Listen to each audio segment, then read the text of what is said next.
In vandag se nuus landbouorganisasie Agbiz waarsku dat Suid-Afrikaanse landbou die tweede helfte van die jaar met groot onsekerheid betree. Volgens Agbiz se hoofekonoom Mondile Sehlobo hou die voortgesette konflik in die Midde-Ooste steeds risiko's vir die landbousektor in. Hy sê moontlike ontwrigtings in die straat van Hormuz kan brandstof en kunsmispryse opstoot wat produksiekoste verder sal verhoog. Sehlobo sê die situasie is veral kommerwekkend omdat Suid-Afrika tans groot volumes graan, vrugte en vleis uitvoer. Hoë verskepingskoste en logistieke uitdagings kan uitvoere na belangrike markte beïnvloed. Die Midde-Ooste verteenwoordig sowat 8% van Suid-Afrika se landbouuitvoere. Nog 'n uitdaging is die moontlike terugkeer van die El Niño weerverskynsel gedurende die volgende somerproduksieseisoen. Volgens Agbiz is 'n beter grondvog, hoër damvlakke en verbeterde saadkultivars voordelig, maar droogterisiko's bly steeds 'n bron van kommer. Sehlobo sê Suid-Afrika moet terselfdertyd voortgaan om nuwe uitvoermarkte te ontwikkel en die sektor se mededingingtyd te beskerm. Agriculture Minister Willie Oukamp has welcomed a settlement agreement in the legal dispute over the management of foot and mouth disease in South Africa.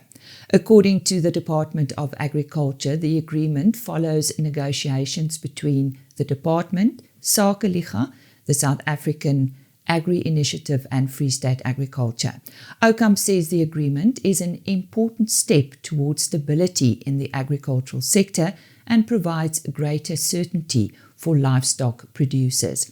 A key provision allows owners of cloven-hooved animals to vaccinate their livestock against foot and mouth disease on a voluntary basis, provided by security, traceability and reporting requirements are met. The minister says government and Onderstepoort Biological Products have also relinquished exclusive rights to the importation and distribution of vaccines. We spoke to him during a recent press conference. Ek dink hierdie ooreenkoms gaan oor baie meer as dit wat ons met mekaar ooreengekom het. Dit gaan oor die gesindheid wat ons gewys het deur dit te kan doen. Daar's geen manier wat enige landbouorganisasie of die departement of die privaat sektor hierdie krisis van back and closure alleen kan uitsorteer nie. En dit is daardie gesindheid van samewerking met mekaar wat vandag eintlik ons gehelp het om hier te kan kom. Elke boer in Suid-Afrika is vandag bevoordeel omdat ons die gesindheid van samewerking openbaar het en dit is vir my baie belangrik. Soos wat ons hierdie pad vorentoe gaan stap, gaan dit die gesindheid wees wat ek en my departement gaan openbaar en ek kan sien dat dit ook die gesindheid van die privaat sektor af is.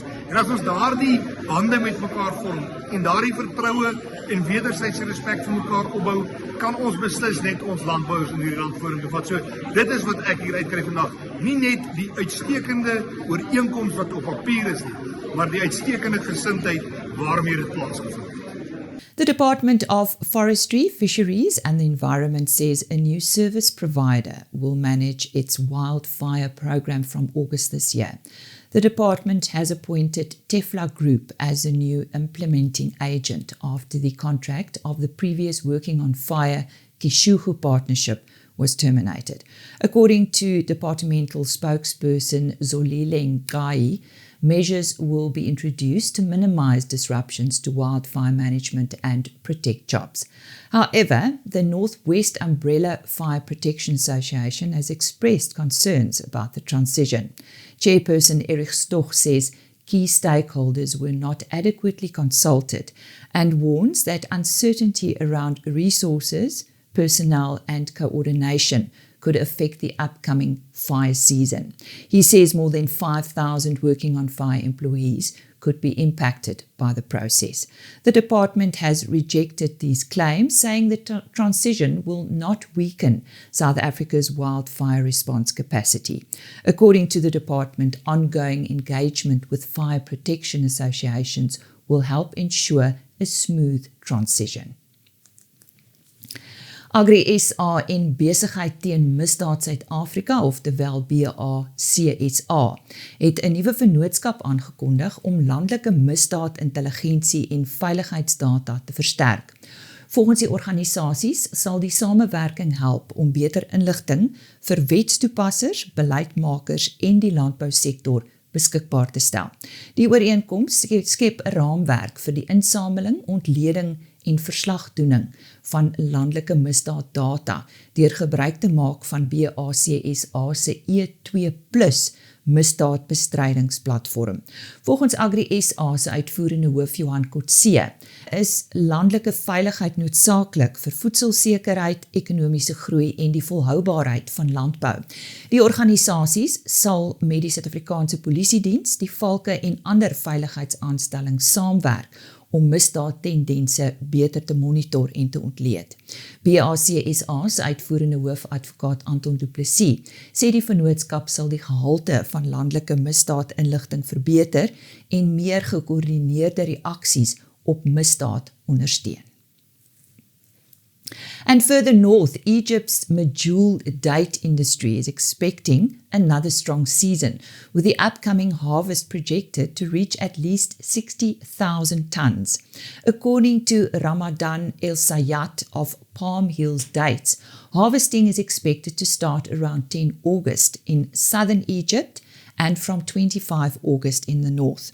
He says the crop is developing well, with quality fruit size and moisture levels expected to surpass last year's harvest.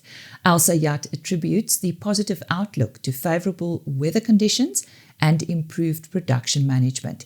He says prices are likely to increase by at least 10% due to higher fertilizer, labor and production costs. Despite this, demand from Europe, East Asia and CIS countries remains strong.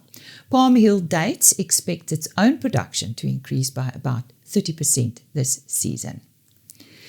Studente in grondkunde van die Noordwes Universiteit het Suid-Afrika verteenwoordig in 'n internasionale grondbeoordelingskompetisie waaraan spanne van reg oor die wêreld deelgeneem het. Die Suid-Afrikaanse span het 11de uit die 18 internasionale spanne geëindig. 72 studente het deelgeneem. Die kompetisie het studente se vermoë getoets om grondprofiele te ontleed, te klassifiseer en wetenskaplik te interpreteer. Sebastian Burger het individueel in die 30ste plek geëindig, terwyl Botha Du Plessis 34ste was. Spanafrigter Angelique Daniel sê sy is trots op die studente se akademiese vermoë, professionaliteit en spanwerk.